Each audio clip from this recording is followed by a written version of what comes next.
বন্ধুরা, তোমাদের কাছে আজকে আমি একটা দুঃখ কষ্টের একটা কথা শেয়ার করাম। আমি একজন মালয়েশিয়া প্রবাসী। আমি মালয়েশিয়াতে কেমনে আইলাম তোমাদের সাথে আমি কথাটা শেয়ার করাম। যদি একজন প্রবাসী মানুষের ভিডিওটা দেখো, অবশ্যই তোমরা মনে করো যে বুঝবা কীরকম কষ্ট। আমি যখন এই বাংলাদেশে থেকে মালয়েশিয়াতে আইলাম, তখন বাংলাদেশের দালালে কইছে কি, তোমার এরকম সুন্দর একটা কাজ দেম, তুমি 50-60 হাজার টাকা ইনকাম করবা। পরে মনে করো যে যখন মনে করো যে এই বিমানটা আইতাছি, যখন এই কোলালামপুরে আইছি, কোলালামপুরে আইরা যখন আর কি বিমান নামবো তখন দিই না, এই যে দেখো আমার পাশে একটা খেজুর গাছের মতন দেখা যায় না, এটা কিন্তু খেজুর গাছ না, এটা কিন্তু ফার্ম বাগান। আমি তো ভাবছি যে মনে হয় যে মালয়েশিয়া মনে হয় যে খেজুর বাগান আছে, যা হোক খেজুর মনে খাইতারাম। পরে আই দিই যে লোকা ফার্ম বাগান। আর এরপরে আমার যে কাজও দিছে, শুধু পাম বাগানের মধ্যে দিছে কাজও। কথা কইলে বিশ্বাস করতা না। যখন আমি আইছি তখন ওই লোকা যেদিন আইছি এদিনই দুইটা লোক ঠাডা পড়িয়া বাগানতে দৌড়াদৌড়ি করে আনছে, যে মরে গেছে। তাই যা হোক আল্লাহ পাকের প্রবাসীদের উপরে রহমত আছে। দুইটা লোকের লগে লগে এই লোকা হসপিটাল লয়ে গেছে গা, লয়ে গেলে দুইটা লোক মরে নাই। তো মনে করো বর্তমানে কিন্তু আতঙ্কিত হয়ে গেছি।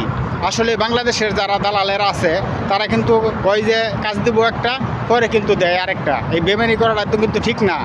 আসলে যারা মনে করো দুর্নীতি করতেছে, এরা কিন্তু এই দুনিয়াতে কিন্তু লাভ পাইব, পরে মরার পরে কিন্তু তাদের হিসাবটা ঠিকই দেওয়া লাগবো।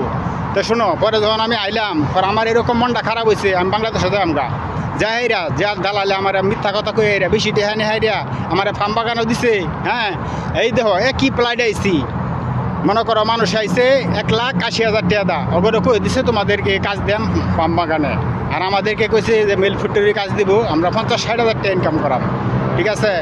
পরে বেতন ভাই কত জানো? তখন 18 সালে তখন বেতন হয়েছে মাত্র এই 1,000 রিঙ্গিত। 1,000 রিঙ্গিত হইলে তখন আসিল এই রেট আসিল ওই লোক কম 20 টাকা।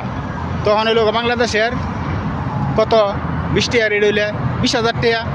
তখন তো মাথা নষ্ট যে বাংলাদেশে যাই আমগা, যাই হেরিয়া বাইরে যা তালা মারিয়া হেরিয়া, হ্যাঁ দালালের গোষ্ঠী দৈরা ফুইরা লাগাম। হ্যাঁ, এরকম রাগ উঠছি শরীরের মধ্যে। তো যা হোক বন্ধুরা, রাগমাগ থামায় হেরিয়া ওখানে আইসি হন কী করাম, পাটপাড়ি চিটারি করে দিচ্ছে। আচ্ছা নসিবে যা আছে তাই। পরে মনে করো যে চেষ্টা করে হেরিয়া, পরে মনে করো যে কাজ কাম ভাও করে হেরিয়া, তখন কিন্তু কাজ আসছিল ভালো। যখন কাজ ভালো ছিল পরে কিন্তু মনে করো যে আল্লাহর রহমতে পরে মোটামুটি টাকা ভালো ইনকাম করছি। এখন আল্লাহর রহমতে ধৈর্য ধরেছিলাম, এখন মোটামুটি ভালো টাকা ইনকাম করি। তোমরা আমার প্রতি একটু দোয়া করবা যেন যে স্বপ্নটা নিয়ে আইছিলাম এই স্বপ্নটা যে আল্লাহ তাআলা পূরণ করে।